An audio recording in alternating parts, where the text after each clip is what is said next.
At Context, we've looked at various ISPs and the routers that they provide to customers, and we found vulnerabilities in lots of them. Some of them we've done privately, others we've published on our website. In general, I think ISPs are not putting as much effort into thoroughly testing the products as they probably should. The kind of problems that we see in routers are hard-coded passwords. So it only takes one customer to extract that password and they can then use it to attack all other customers. Other things we see are vulnerabilities in the web interface. So the management interface for your router, if there are vulnerabilities in that, it might be possible that an attacker could exploit them from a malicious web page. In this particular piece of research, we found that the router allows you to plug in a USB memory stick, and what that then does is allow the files to be shared in your home network. So it's useful for transferring files from one computer to another, for example. But in this case, an attacker that fully exploited the router could actually access those files from the internet. Prior to the router being fixed, it was possible for an attacker to access files on the USB memory stick if you'd set up the router to share files on your home network.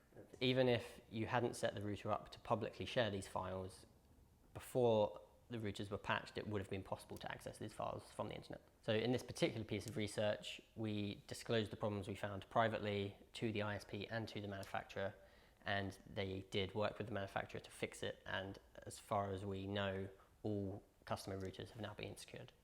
A home router is the single entry and exit point of all internet traffic in your home. So if there are vulnerabilities in that router, that can have an impact on everything on your home network.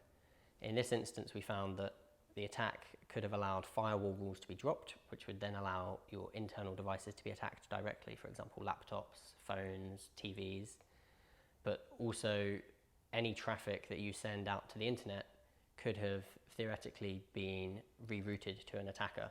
So if you work from home, for example, that could even extend to your corporate data if it was unencrypted. In the case that a consumer router has a vulnerability such as a default password or a common password, then consumers can make steps to fix that themselves, for example, by logging in and changing the password. That's not the case in all devices. In this particular piece of research, the initial account we found with a shared password, it was not possible for a customer to remove that account. These type of vulnerabilities are a combination of the ISP and the manufacturer. So combined, they both need to work together to address these issues at the source, but also for issues they don't know about by doing proper security evaluations on their products and thorough testing.